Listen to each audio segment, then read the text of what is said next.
नमस्कार, मैं डॉक्टर रवि राय आप सभी दर्शकों का हार्दिक स्वागत करता हूं। प्रिय दर्शकों, आज हम बात करेंगे जन्म कुंडली के 12 भाव में राहु के फल एवं प्रभाव के बारे में।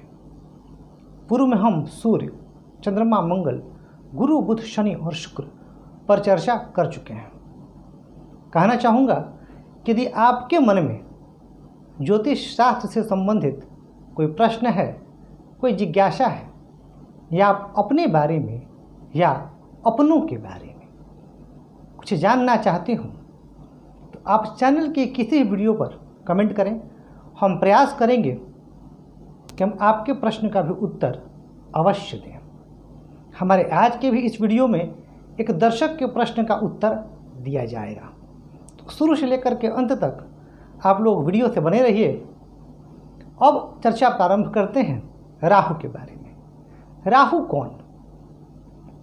राहु भ्रम, तो राहु षड्यंत्र, राहु स्ट्रेटेजी, तो राहु बहुत तेज दिमाग, राहु स्मगलिंग, राहु है तंबाकू। इस तंबाकू कहने का अर्थ क्या हुआ? इन चीज़ों पर राहु का प्रभाव है, आधिपत्य है। अब राहु जन्म कुंडली के प्रथम भाव में स्थित हो जाएं तो क्या परिणाम प्रदत्त करेंगे, अर्थात क्या परिणाम देंगे? और प्रथम भाव है क्या? तो प्रथम भाव है लग्न। प्रथम भाव है हम स्वयं, हमारे कार्य करने का ढंग, हमारे मस्तिष्क की क्षमता, हमारा यश अपयश, मान सम्मान, व्यक्तित्व, सब कुछ हम लग्न से जोड़ करके देखते हैं। लग्न ही यह निर्धारित करता है। अब अगर लग्न में राहु स्थित हो जाए तो क्या प्रभाव होगा? तो ऐसे जातक भ्रम के शिकार रहेंगे, और वह भ्रम किसी भी चीज़ को लेकर के हो सकता है। अपनी इमेज को लेकर के हो सकता है, तो अपनी आर्थिक स्थिति को लेकर के हो सकता है, यानी एक भ्रम की स्थिति बनी रहेगी। ऐसे जातक का जो व्यक्तित्व होता है, उस व्यक्तित्व में दोहरापन आ जाता है, और ऐसे जातक अमूमन फिकल माइंडेड होते हैं, स्थिरचित्त नहीं हो पाते हैं। अभी कुछ सोचेंगे, कुछ क्षण बाद कुछ और सोचेंगे। दिमाग बहुत तेज होता है क्योंकि मस्तिष्क में राहु का प्रवेश है। इनकी बुद्धि बहुत तेज होती है, और इनकी बुद्धि का था लगा पाना, ये क्या सोच रहे हैं, यह समझ पाना सबके वश की बात नहीं, परंतु इनकी सफलता प्रभावित रहती है, और वो इसलिए कि किसी एक चीज़ पर ये लंबे समय तक टिक नहीं पाते। परंतु कह दूं आपसे कि यह एक सामान्य फलादेश है। राहु यहाँ किस राशि पर हैं, किस लग्न में हैं, बहुत सारी बातों पर फलादेश निर्भर करता है। और राहु पर किन ग्रहों का प्रभाव है, क्या शुभ ग्रह राहु को देख रहे हैं, क्या राहु पंचमेश या नवमेश से दृष्ट है क्या, तो ये चीज़ें भी बड़ी महत्वपूर्ण हो जाती हैं। अब लग्न में यहाँ मेष लग्न है, जो मैंने काल पुरुष की कुंडली ली है, अगर यही मिथुन लग्न हो जाए, कन्या लग्न हो जाए, तो फल बहुत बदलेंगे। पर फिर भी लग्न में जिनका राहु होता है, उनके दिमाग को पढ़ पाना बहुत मुश्किल होता है। जब राहु यहाँ स्थित होंगे तो उनकी दृष्टि होगी पंचम भाव पर, तो कई बार यह बुद्धि को भ्रमित करने का भी कार्य करेंगे। सप्तम भाव पर दृष्टि होगी तो वैवाहिक सुख में ये बाधक बनेंगे, और नवम भाव पर दृष्टि होगी तो ऐसे जातकों के भाग्य में काफ़ी उतार चढ़ाव आता रहेगा। अब राहु यदि स्थित हों कुटुंब भाव में, धन भाव, वाणी स्थान, तो ऐसा जातक जो बोलता है और जो करता है उसमें तारतम्य नहीं रहता, कोऑर्डिनेशन नहीं रहता। यानी ये बोलेंगे कुछ और करेंगे कुछ। कुटुंब में संदेह की स्थिति बनी रहेगी, और ये अपने ही कुटुंबजनियों पर संदेह करने लगेंगे कि क्या इनके कुटुंबजनी इनका भला चाहते हैं कि नहीं। और कई बार भ्रम में कलह का वातावरण भी ये अपने घर परिवार में तैयार कर लेंगे। परंतु यहाँ पर यदि इस भाव में राहु पर तनिक भी शुभ प्रभाव हुआ, या राहु अपनी स्वराशि उच्च राशि में हुए, तो फिर ऐसे जातक वाणी के धनी हो जाते हैं और कमाल के वक्ता बन सकते हैं और अपनी बात को मनवा लेना, लोगों को शब्दों के जाल में घुमा देना, अपनी वाणी से ऐसा प्रभाव डाल देना कि सामने वाला इनकी बातों में आ जाए, इनका दीवाना हो जाए। ये भी राहु करा सकते हैं। और फिर ऐसे जातक मार्केटिंग और नेटवर्किंग के क्षेत्र में अद्भुत सफलता प्राप्त करते हैं। राहु की दृष्टि होगी छठे भाव पर, तो यह शत्रुओं का विनाश करेगी। राहु की दृष्टि होगी अष्टम भाव पर, तो यदा कदा दुर्घटना और संकट उपस्थित हुआ करेंगे, परंतु जातक तंत्र विद्या की तरफ भी रुचि रख सकता है। और राहु की दृष्टि होगी दशम भाव पर, तो कार्मिक क्षेत्र में उतार चढ़ाव, कार्य में स्थिरता का अभाव, परंतु यदि शुभ हुए राहु तो कार्य में जबरदस्त तरक्की देने का भी काम करते हैं। अब राहु यदि स्थित हो जाएं पराक्रम भाव में, जन्म कुंडली के तृतीय भाव में, जबरदस्त शुभ फल प्रदान कर देंगे। और अगर मेष लग्न हो तो कहना ही क्या, राहु यहाँ उच्च के माने जाते हैं। कहाँ? मिथुन राशि में। कई विद्वान कहते हैं कि राहु वृषभ राशि में उच्च के होते हैं। राहु निसंदेह वृषभ राशि में बहुत अच्छे परिणाम देते हैं क्योंकि मित्र राशि है, परंतु यह शुद्ध है कि मिथुन राशि में ही राहु उच्च के होते हैं। तो यदि आपके मन में ऐसी कोई संशय और संदेह उत्पन्न हो तो आप मिथुन राशि में ही राहु को उच्च का समझिएगा और मानिएगा। हाँ, वृषभ में भी बहुत जबरदस्त शानदार और जोरदार परिणाम राहु देते हैं। अब अगर पराक्रम भाव में राहु हों तो जातक निसंदेह पराक्रमी होगा, मेहनती होगा और जबरदस्त बुद्धिमान होगा, बुद्धि से लाभ लेगा। बुद्धिमान मैंने क्यों कहा? क्योंकि यह भाव जो पंचम भाव बुद्धि का भाव है उससे एकादश है और यह लाभ को दर्शाता है। और राहु तीसरे भाव, छठे भाव, 10वें भाव और 11वें भाव में अत्यंत शुभ परिणाम देते हैं। राहु के विषय में बता दूं कि राहु एक छाया ग्रह है और राहु की अपनी कोई राशि नहीं होती।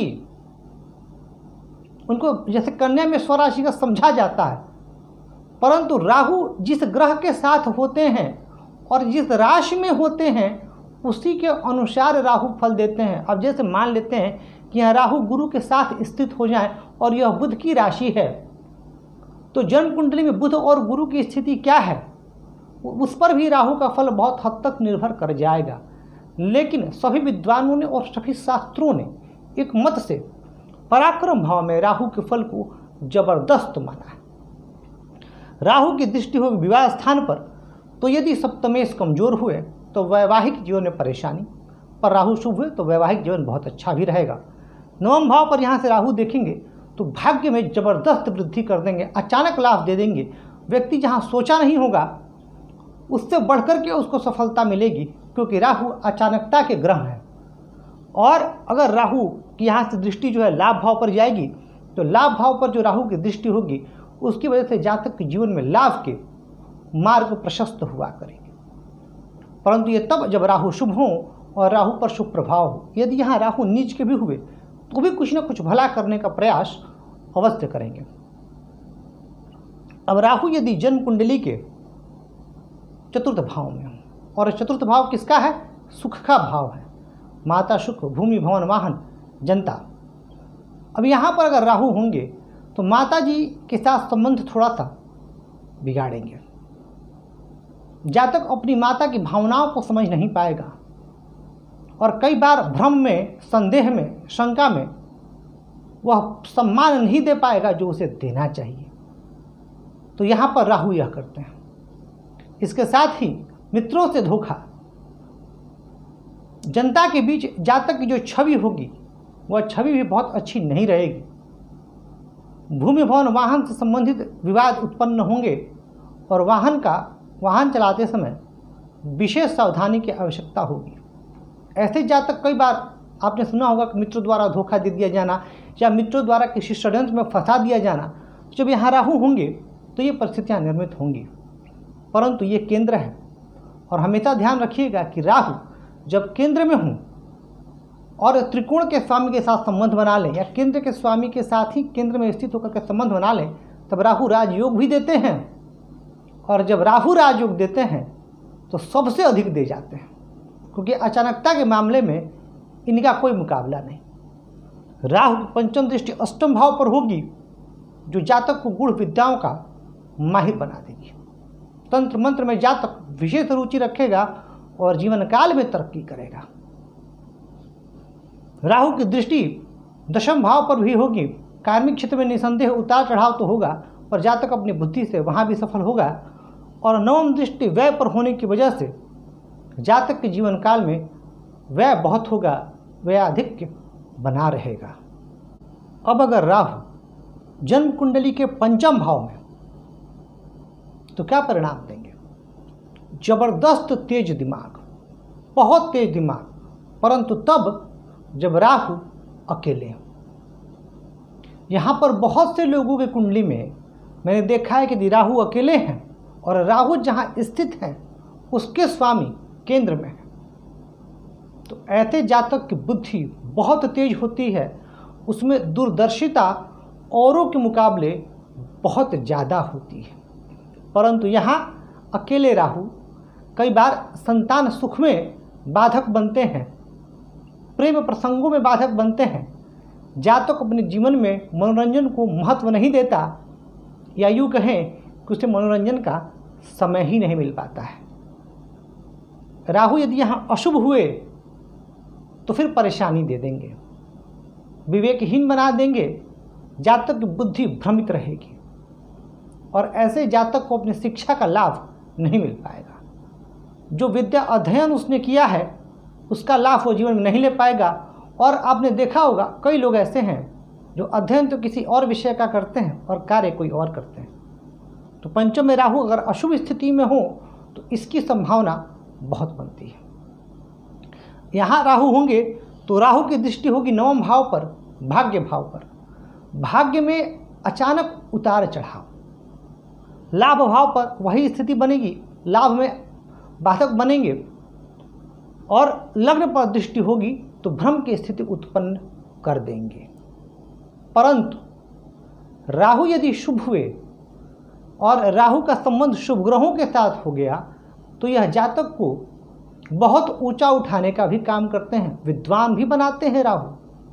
और राहु और गुरु की युति यदि यहाँ जल तत्व राशि में हो जाए तो चंडाल योग के बावजूद मैंने देखा है कि व्यक्ति कई विषयों के विद्वान होते हैं। तो राहु एक, अगर मैं राजयोग की बात करूं, सफलता की बात करूं, अचानकता की बात करूं, तो राहु भी एक जबरदस्त शुभ ग्रह है और जबरदस्त परिणाम प्रदत्त करते हैं। यहाँ पर राहु यदि शुभ हो गए तो जातक स्टॉक मार्केट से खूब धन कमा सकता है और खूब लाभ कमा सकता है। तो राहु की स्थिति यहाँ पर बहुत श्रेष्ठ, यदि राहु शुभ हो तो। बात करते हैं जन्म कुंडली के छठे भाव की। छठा भाव शत्रु का भाव, रोग का भाव और ऋण का भाव। अब यदि यहाँ राहु स्थित होंगे तो शत्रुओं का दमन, रोग का दमन, कर्ज का दमन, यानी सब समाप्त कर देंगे। और इसीलिए कहा गया है कि राहु छठे भाव में होते हैं तो व्यक्ति शत्रुहंता होता है। छठे भाव में राहु व्यक्ति को शत्रुओं पर विजयी बनाता है, रोगों पर विजयी बनाता है और अरिष्ट नाशक होता है। और राहु यहाँ पर व्यक्ति को उन्नति की मार्ग की ओर ले जाता है, यानी जिसकी जन्म कुंडली में छठे भाव में राहु हो, ऐसा जातक उन्नति के मार्ग की तरफ अग्रसरित होता है और काफ़ी सफलता प्राप्त करता है। राहु की दृष्टि दशम भाव पर होगी तो दशम भाव पर दृष्टि होने की वजह से ऐसा जातक कार्मिक क्षेत्र में भी उन्नति करेगा यदि राहु शुभ हो और दशमेश पर शुभ प्रभाव हो तो।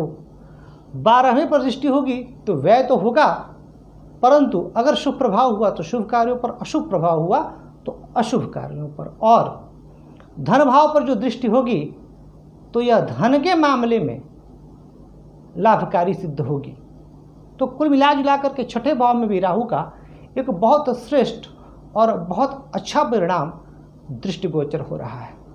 परंतु यदि राहु यहाँ नीच के हुए और राहु जहाँ स्थित हैं उस राशि के स्वामी कमजोर हुए तो फिर छठे भाव में स्थित होने के बावजूद भी राहु बहुत अच्छा परिणाम नहीं दे पाएंगे। अब बात कर लेते हैं जन्म कुंडली के सप्तम भाव की।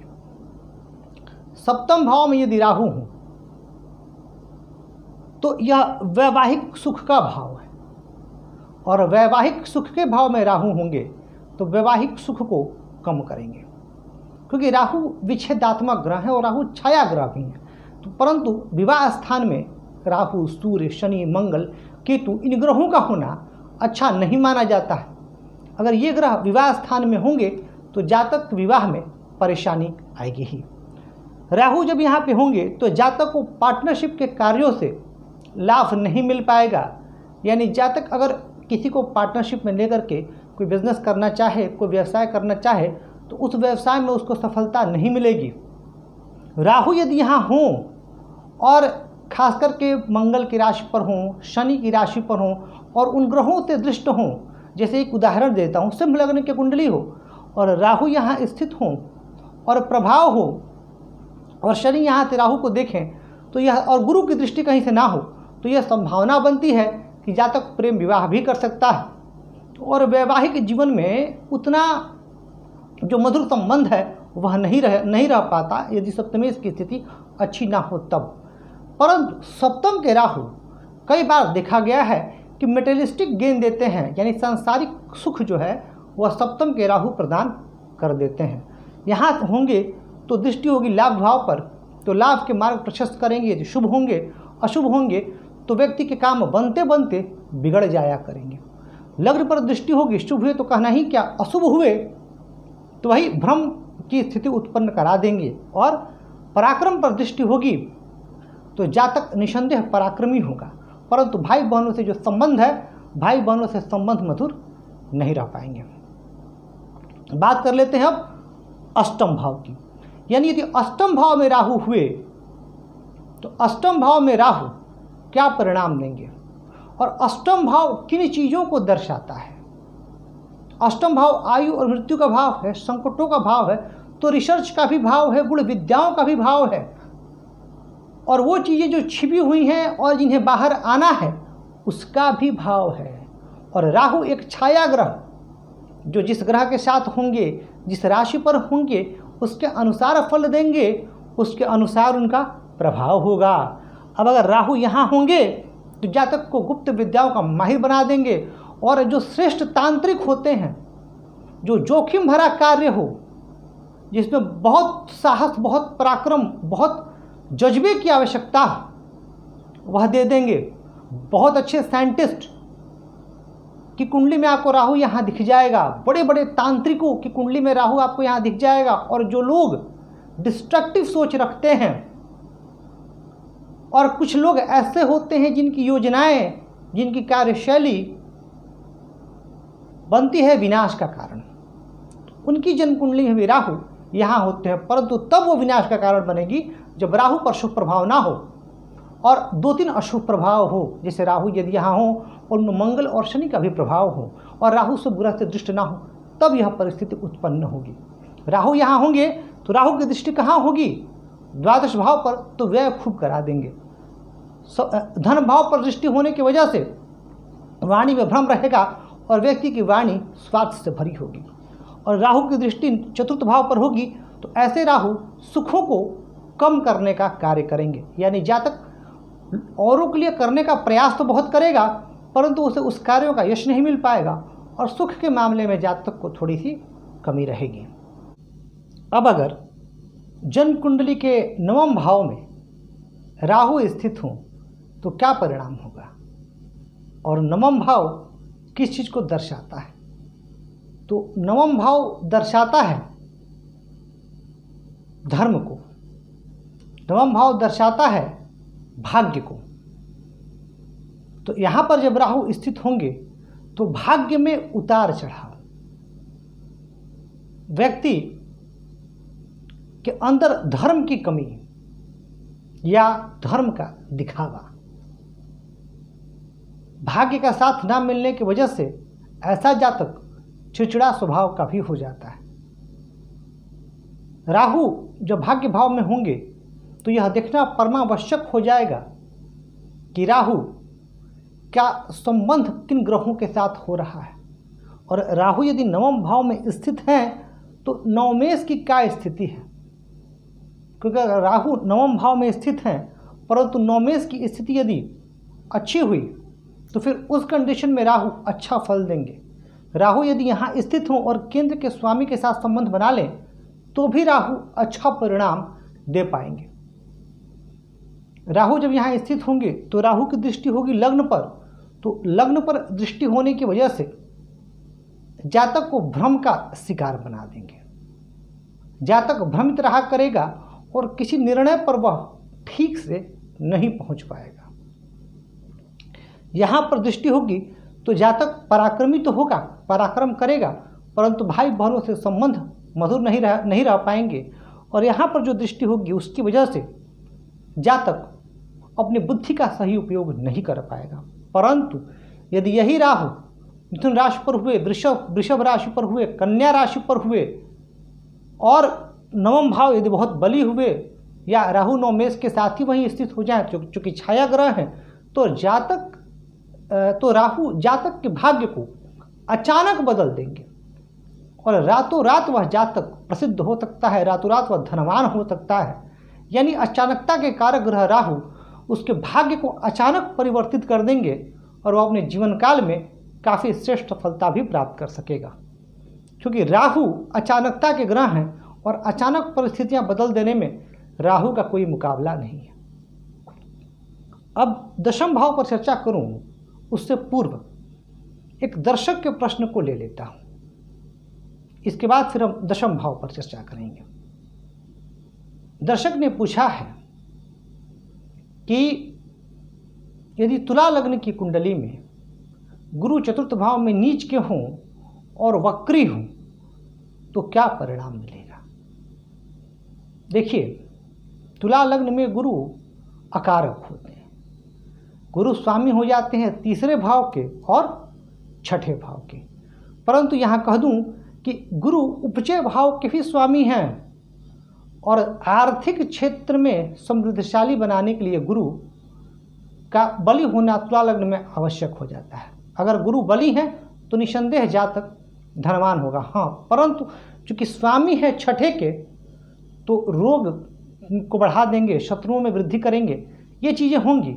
तो अब जब तुला लग्न में राहु चतुर्थ भाव में होंगे मकर राशि पर अगर वक्री हो गए तो वह नीच के नहीं रह जाएंगे, क्योंकि अगर नीच के ग्रह वक्री हो तो उच्च के समान फल देते हैं। तो राहु यहाँ उच्च के हो जाएंगे तो आपको मेहनती बनाएंगे, परंतु आपके जीवन में तकलीफ़ें, कठिनाइयाँ, संघर्ष और समस्याएं भी दे देंगे, क्योंकि छठा भाव मजबूत हो रहा है। रोग भी होगा आपको, परंतु आप उनसे लड़ेंगे, जूझेंगे और एक सफल व्यक्ति के रूप में सामने आएंगे और उदाहरण प्रस्तुत करेंगे। दिल के अच्छे होंगे और जो दृष्टि होगी दशम भाव पर यह आपको कार्मिक क्षेत्र में ईमानदार बनाएगी, सिद्धांतवादी बनाएगी, ईश्वर पर आस्था रखेंगे। परंतु यह एक बहुत साधारण फलादेश है। आपकी जन्म कुंडली के जो बाकी ग्रह हैं उनकी क्या स्थिति है, और यहाँ जब तुला लग्न में जब चतुर्थ में होंगे तो उसके स्वामी शनि हैं, शनि की क्या स्थिति है, इस पर भी गुरु का फल बड़ा डिपेंड कर जाएगा। आगे बढ़ते हैं, अब बात करते हैं राहु के दशम भाव में। समस्त विद्वानों ने, समस्त शास्त्रों ने, मैगजीन्स, आर्टिकल्स कहीं भी आप पढ़ लीजिए, दशम भाव में राहु के फल को बड़ा बेहतर बताया गया है। और खासकर शास्त्रों में विशेषकर तीसरे भाव, छठे भाव, 10वें भाव और 11वें भाव में राहु के फल को बहुत श्रेष्ठ बताया गया है। और ऐसा माना गया है कि यदि इन भावों में राहु हों तो जातक तरक्की के शिखर पर आसीन हो सकता है। यानी जातक अपने जीवन काल में काफ़ी तरक्की करेगा। कर्म भाव के राहु यदि कर्मेश के साथ वहीं स्थित हो जाएं या नवमेश के साथ स्थित हो जाएं तो राजयोग बन जाता है। और राहु, ऐसा राहु व्यक्ति को अपने जीवन में काफ़ी ऊंचाइयां प्रदान करते हैं। जातक अपने जीवन में खूब सफल होता है, सम्मानित होता है और राहु की महादशा उसके लिए बहुत श्रेष्ठ साबित होती है। लेकिन तब जब राहु शुभ हो, राहु में बल हो। अब राहु यहाँ यदि यहाँ वृषभ राशि में हो तो खूब ऊंचा उठा देंगे, खूब तरक्की करेगा जातक। राहु यदि यहाँ मिथुन राशि में हो तो कहना ही क्या, उच्च के। धनु लग्न हो राहु यदि यहाँ कन्या राशि के हो जाए तो कहना ही क्या। ऐसे राहु बहुत श्रेष्ठ सफलता देने वाले हो जाते हैं। और जब राहु राजयोग देते हैं, जब राहु योग कारक होते हैं और जब राहु देने पर आते हैं तो खूब दे देते हैं, बहुत ज़्यादा दे देते हैं, व्यक्ति की परिकल्पना से परे। व्यक्ति ने सोचा नहीं होता है उतना श्रेष्ठ धन लाभ, उतना श्रेष्ठ पद लाभ, उतनी जबरदस्त सामाजिक स्थिति राहु प्रदत्त कर देते हैं यदि राहु दशम में हो। राहु की दृष्टि धन भाव पर होने की वजह से धन के मार्ग खुलने लग जाते हैं और धन खूब मिलता है जातक को। जातक की दृष्टि सुख भाव पर होने की वजह से सुख और संसाधन जब राहु दशम में हो तो राहु की दिशा में जातक को स्वतः ही प्राप्त होने लग जाता है। और राहु की दृष्टि जब यहाँ होगी छठे भाव पर तो यह शत्रुओं का विनाश करेगी और जातक के मार्ग को सुगम करेगी। परंतु राहु यदि यहाँ कमजोर हो तो राजदंड भय और जातक षड्यंत्र का शिकार भी होता है कार्मिक क्षेत्र में, और कार्मिक क्षेत्र में मानहानि और अपयश भी देखना पड़ता है। बात करते हैं एकादश भाव की। एकादश भाव, यहाँ तो प्रत्येक ग्रह अच्छा परिणाम देते हैं, यह लाभ भाव है। और जब राहु लाभ भाव में होते हैं तो लाभ देते ही देते हैं। राहु लाभ भाव में स्थित होकर के जातक को बुद्धिमान बना देंगे, क्योंकि संबंध स्थापित हो जाएगा बुद्धि भाव से। और जब बुद्धि भाव से संबंध स्थापित हो जाएगा तो जातक की बुद्धि लाभ के इर्द गिर्द घुमा करेगी। जातक हमेशा यह सोचेगा कि वह कैसे लाभ कमाए। यहाँ से जो दृष्टि होगी पंचम पर तो संतान के मामले में यह ठीक नहीं होगी। संतान प्राप्ति में विलंब या संतान अयोग्य हो सकती है, परंतु पंचमेश की स्थिति विचार करने के बाद यहाँ स्थित राहु की दृष्टि होगी पराक्रम भाव में। भाई बहनों से संबंध उतने मधुर नहीं रह पाएंगे। जातक अपने जीवन काल में पराक्रमी रहेगा और पराक्रम से लाभ कमाएगा। दृष्टि होगी विवाह स्थान पर, विवाह में थोड़ा सा अनबन और विवाह में शक संदेह की भी स्थिति उत्पन्न होती है जब राहु लग्न में हो। ध्यान दीजिएगा, जब राहु लग्न में हो, पंचम में हो, या राहु का संबंध किसी प्रकार सप्तम से बने, तो ऐसे केसेस में मैंने देखा है कि जातक का जो नेचर है थोड़ा शक्की हो जाता है। संदेह की स्थिति नज़र से वह देखता है अपने जीवन साथी को, क्योंकि यहाँ भी जीवन साथी से संबंध बनेगा, यहाँ भी बनेगा। लेकिन जब पंचम में होंगे तो जातक बहुत ज़्यादा सशंकित सबको लेकर रहेगा, थोड़ा अलर्टनेस बोल सकते हैं इसको, परंतु कई बार शक की वजह से वो रिश्तों को खराब भी करेगा। आ जाते हैं जन्म कुंडली के 12वें भाव पर। यदि जन्म कुंडली के 12वें भाव में राहु हो तो यह अच्छी स्थिति नहीं है। यह सैया सुख का भाव है, यह व्यय का भाव है, तो राहु व्यय करा देंगे। और चूंकि यहाँ से जो संबंध बन रहा है यह छठे भाव में है तो रोग में खर्च हो सकता है, शत्रुओं में खर्च हो सकता है, यानी व्यय की अधिकता दे देंगे।